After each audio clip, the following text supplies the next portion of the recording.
العالمين والصلاة والسلام على سيد المرسلين وعلى آله وصحابته أجمعين أما بعد سبحانك لا علم لنا إلا ما علمتنا إنك أنت العليم الحكيم سبحانك لا تفتح لنا إلا ما فهمتنا إنك أنت الجواد الكريم قل رب زدني علما أعوذ بالله من الشيطان الرجيم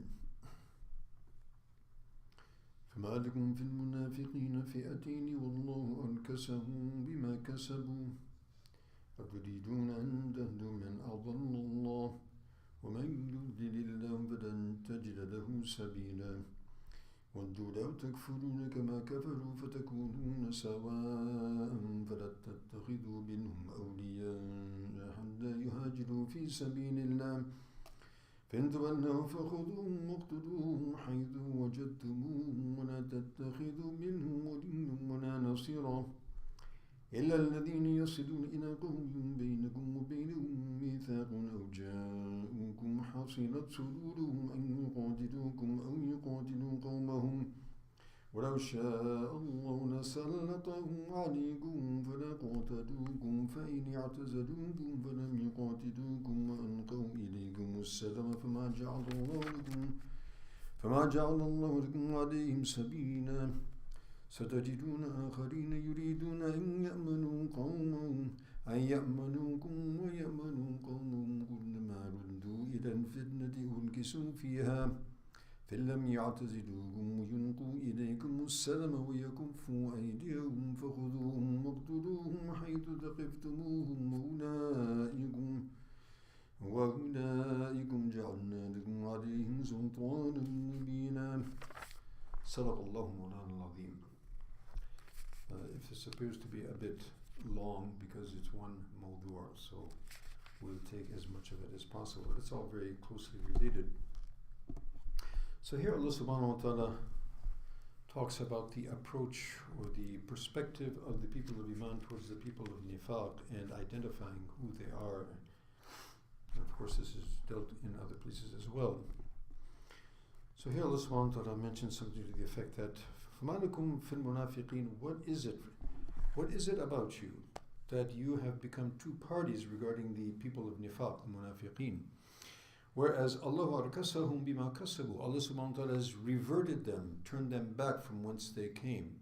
In other words, they appeared to be Muslims, and then obviously what was really in their hearts manifested, and they went back to kufr and back to the opposition of Islam. أَتُرِيدُونَ أَن تَهْدُوا مَنْ أَضَلَّ اللَّهِ Do you want to guide those whom Allah subhanahu wa ta'ala misguide? وَمَنْ يُضْلِلِ اللَّهُ فَلَنْ تَجِدَ لَهُ سَبِيلًا And whoever Allah subhanahu wa ta'ala lets to go astray, misguides, they will never find for him a way out of that misguidance. وَدُّوا لَوْ تَكْفُرُونَ كَمَا كَفَرُوا And what actually is in their hearts? They want that you should revert to kufr and practice kufr and disbelief just as they do, so that you would become the same.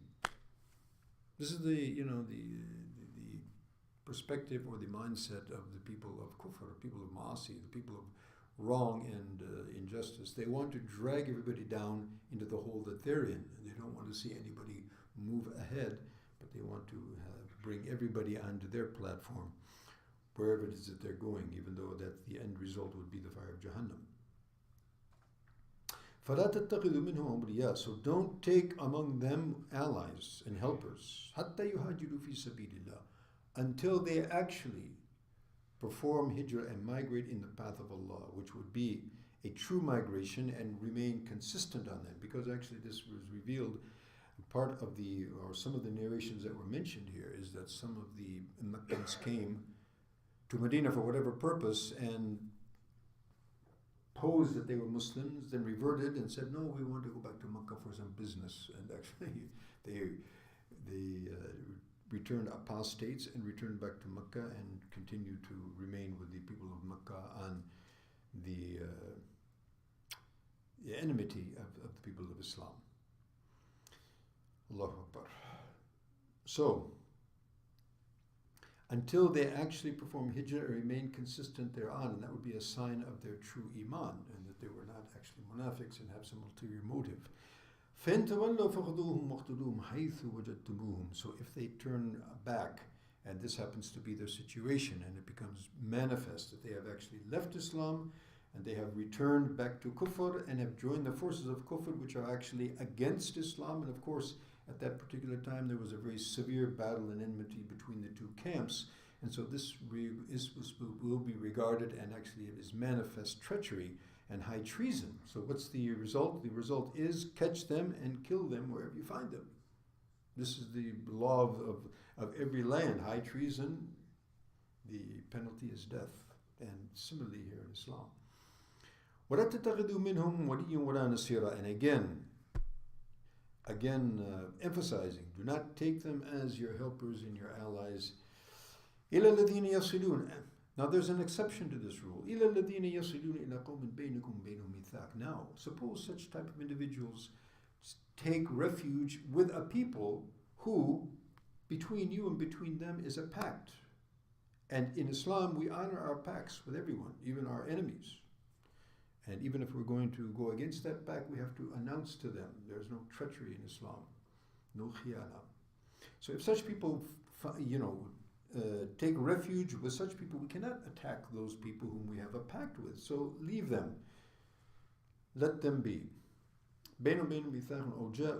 Or another scenario would be, or they come to you,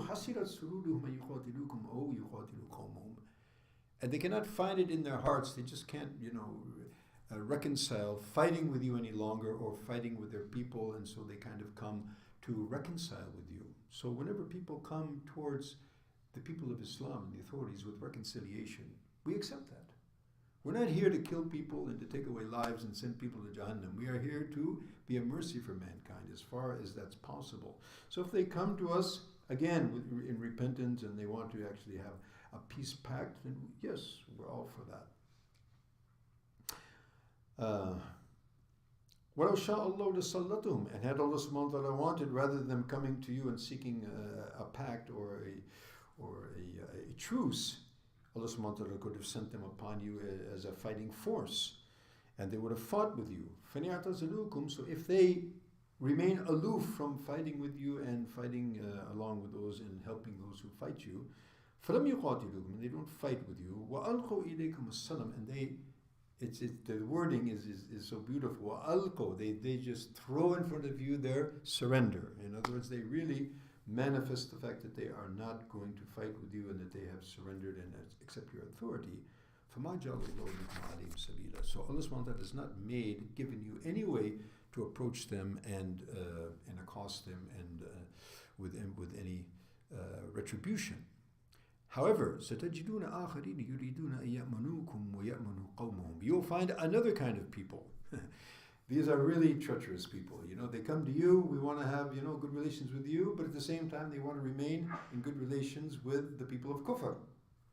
So these are really, really dangerous munafiqs or hypocrites. So they want to have security from you, they also want to have security from their own people by actually remaining with them in reality, but showing to you that they're with you in the face of things. كلما ردوا إلى الفتنة أركسوا فيها. And what is the reality? Every time that they had the opportunity to revert back to animosity and hostilities, they won't hesitate a moment. فإن لم يعتزلوكم. And if they don't remain aloof from such type of activities and accosting you and approaching you with this type of behavior, ويلقوا إليهم السلام. And they do not show a total surrender and present in front of you a manifest surrender, وَيَكُفُّ أَيْدِيهِمْ. And they hold back their hands in animosity and hostilities. فَخُذُوهُمْ وَاقْتُلُوهُمْ. Catch them and kill them wherever you find them. Again, high treason of the highest nature. وَأُولَٰئِكُمْ جَعَلْنَا لَكُمْ عَلَيْهِمْ سُلْطَانًا مُبِينًا. And these people, definitely Allah subhanahu wa ta'ala has given you clear, manifest mandate to approach them and to take them into retribution. Perhaps a little more on this in elucidation, inshallah, tomorrow. Subhanakallahumma bihamdika nashhadu an la ilaha illa anta nastaghfiruka wa natubu ilayk. Wassalamu alaikum wa rahmatullahi wa barakatuh.